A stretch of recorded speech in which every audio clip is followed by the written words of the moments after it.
नमस्कार दोस्तों, आप देख रहे हैं न्यूज मॉगर। तो दोस्तों, यूपी में पंचायत चुनाव होने वाला है और प्रधान बनने के लिए लोग क्यों एड़ी चोटी का जोर लगा देते हैं।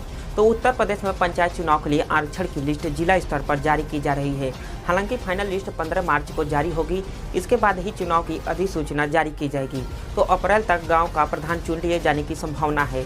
तो इसी बहाने हम ये जानने की कोशिश करते हैं कि गांव का प्रधान बनने की योग्यता क्या होती है और ग्राम प्रधानों का चुनाव कैसे होता है और उनका काम क्या होता है और उनके अधिकार क्या होते हैं। तो प्रधान बनने पर दोस्तों क्या विधायकों और सांसदों की तरह सैलरी मिलती है कि नहीं। तो गांव के विकास के लिए उन्हें हर साल कितना फंड मिलता है। अगर किसी प्रधान को 5 साल का कार्यकाल पूरा होने के पहले हटाने की ज़रूरत आन पड़े तो कैसे हटा सकते हैं। तो एक एक कर हम दोस्तों इन सवालों के जवाब तलाशते हैं। तो क्या कोई भी प्रधान बन सकता है।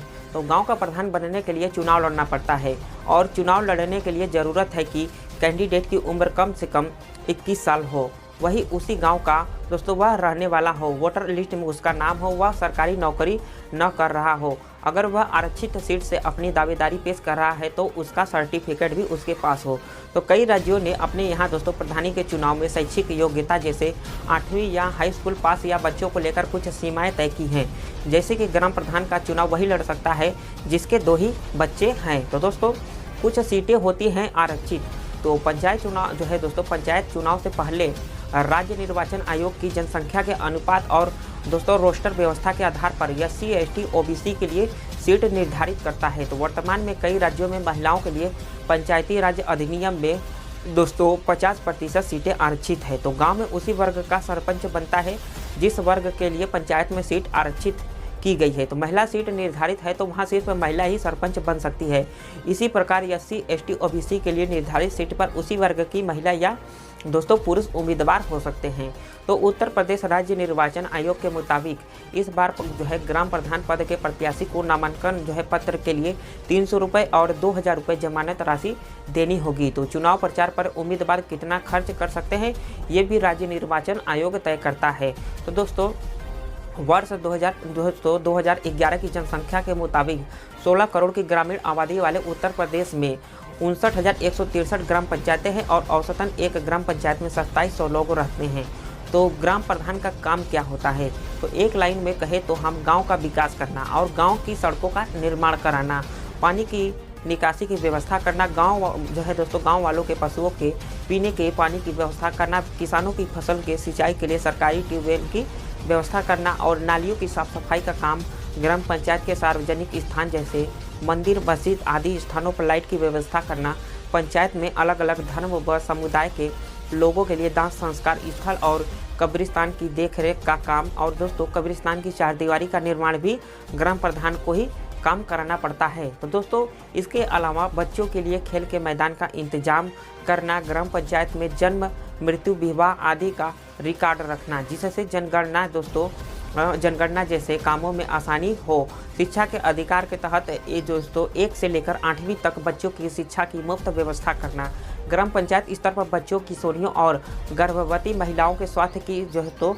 जिम्मेदारियां आंगनबाड़ियों कार्यकर्ताओं की होती है। वो काम कर रही है कि नहीं, सभी को पोषण आहार मिल रहा है कि नहीं, ये सब देखने की जिम्मेदारी ग्राम प्रधान की होती है। साथ ही केंद्र और राज्य सरकार की योजनाओं को गाँवों में लागू कराना भी ग्राम प्रधान का अहम काम है। तो दोस्तों कैसे खर्च की जाती है विकास की राशि। तो दोस्तों जब भी कोई योजना पास की जाती है तो उसकी राशि एक ज्वाइंट खाते में आती है। तो दोस्तों सचिव प्रशासनिक अधिकारी होते हैं और जबकि ग्राम प्रधान जनता के प्रतिनिधि, दोनों के हस्ताक्षर इस खाते से राशि निकाली जाती है और फिर सड़क नाली सफाई सामुदायिक भवन निर्माण और अन्य योजनाओं में खर्च की जाती है। तो दोनों में से कोई भी अकेले पैसे की निकासी नहीं कर सकता है। तो दोस्तों गांव का प्रधान कैसे तय करेगा कि पहले क्या कराना है। तो ये जानने के लिए लल्लन टॉप की एक टीम ने दोस्तों बात की ग्राम सभा भिखारीपुर के प्रधान डॉक्टर दिनेश कुमार सिंह से। उन्होंने बताया कि ग्राम प्रधान पहले कार्य योजना तैयार करता है। मान लीजिए कि मुझे गांव की कोई सड़क बनवानी है तो मैं यह देखूंगा कि कौन सी सड़क ज़्यादा खराब है और किस सड़क का काम पहले कराना चाहिए, किसे बाद में कराना चाहिए। ज़रूरत के हिसाब से चुनाव दोस्तों करूंगा क्योंकि बहुत ही लंबा काम एक साथ नहीं मिलता है। बजट के आधार पर 2 से 3 भागों में काम को बांटा जाता है। तो दोस्तों दिनेश कुमार ने आगे कहा कि मान लीजिए कि हमने कार्य योजना बनाई, उसका पैसा पास हुआ, अगर 60 मीटर पाइप डालना है तो जो भी रिक्वायरमेंट होगी उसके लिए दुकानदार या होलसेलर कोटेशन देगा। टेंडर प्रक्रिया के तहत इसके बाद पैसा उनके खाते में जाएगा। तो 2 साल पहले तक दोस्तों प्रधान चेक काटकर पैसा देता था, लेकिन अब ऐसा नहीं है। अब पैसा सीधे उस एजेंसी या संस्था को जाता है जो काम करती है। तो क्या सभी गाँव को एक समान बजट मिलता है? तो नहीं। गांव को विकास के लिए दोस्तों कार्यों के लिए मिलने वाला जो दोस्तों बजट गांव के क्षेत्रफल और आबादी के आधार पर तय होता है। अगर गांव छोटा है, आबादी कम है तो विकास के लिए मिलने वाला बजट भी कम होगा। लेकिन गांव का क्षेत्रफल ज़्यादा है और आबादी भी ज़्यादा है तो बजट भी ज़्यादा भी मिलेगी। तो दोस्तों डॉक्टर दिनेश कुमार सिंह बताते हैं कि छोटा गांव है तो 2 से 3 लाख का दोस्तों 3 लाख का बजट 1 साल का आता है। कुछ अलग से आ गया तो 5 लाख तक हो जाता है। तो बड़े गांवों के लिए हर साल 15 से 20 लाख रुपए तक का बजट हो सकता है। तो गाँवों के विकास के लिए पैसा कहाँ से आता है? तो गांव के विकास के लिए केंद्र और राज्य सरकार हर साल एक ग्राम पंचायत को लाखों रुपए देती है। इन पैसों से शौचालय, नाली, खड़ंजा, पानी, साफ सफाई, पक्के निर्माण होने चाहिए। और गांव कनेक्शन की एक रिपोर्ट के मुताबिक ग्राम सभा को 14वें वित्त आयोग की तरफ से प्रति मतदाता करीब 1130 रुपये केंद्र और राज्य वित्त को मिलाकर दिए जाते हैं। इनमें से मनरेगा और गरीबी उन्मूलन समेत कई योजनाएं शामिल नहीं हैं।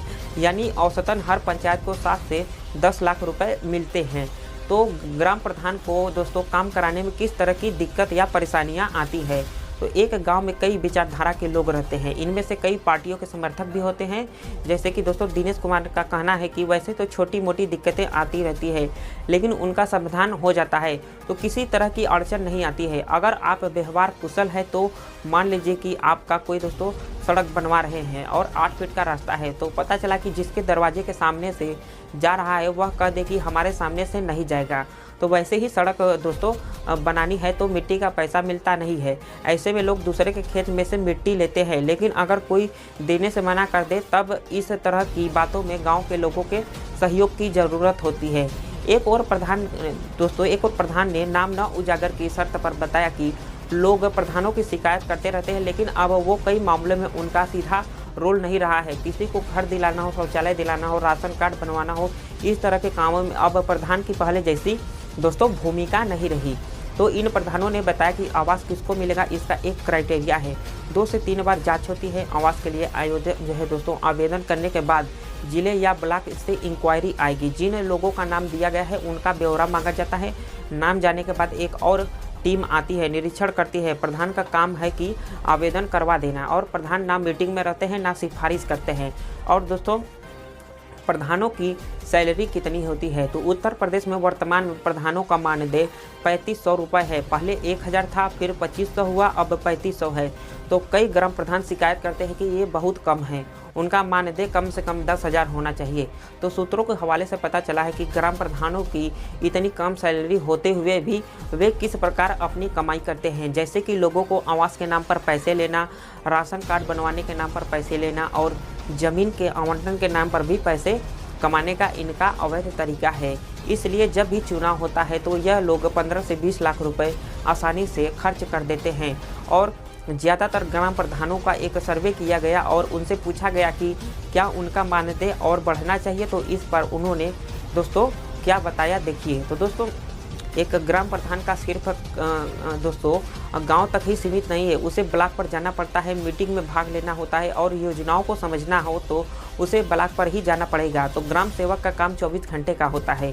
प्रधानों का मानदेय कम से कम 10,000 होना चाहिए, उससे प्रधानी लड़ने का जज्बा बढ़ेगा और कार्य करने की क्षमता बढ़ेगी। तो 5 साल तक 10,000 मिलेगी तो लोगों को लगेगा कि हम लोगों का सम्मान है। तो पढ़े लिखे लोग आएंगे और युवा पीढ़ी आएगी तो गाँव का और विकास होगा। तो दोस्तों क्या प्रधान को 5 साल से पहले हटा सकते हैं? अगर ग्राम प्रधान ठीक से काम नहीं कर रहा है तो उसे पद से हटाया जा सकता है। समय से पहले पद मुक्त करने के लिए एक लिखित सूचना दोस्तों जिला पंचायत राज अधिकारी को देनी होती है। इसमें ग्राम पंचायत के आधे सदस्यों के हस्ताक्षर होने जरूरी होते हैं। 1000 तक की आबादी वाले गाँव में दोस्तों 10 ग्राम पंचायत सदस्य और 2000 तक की 11 तथा 3000 की आबादी तक 15 सदस्य होने चाहिए।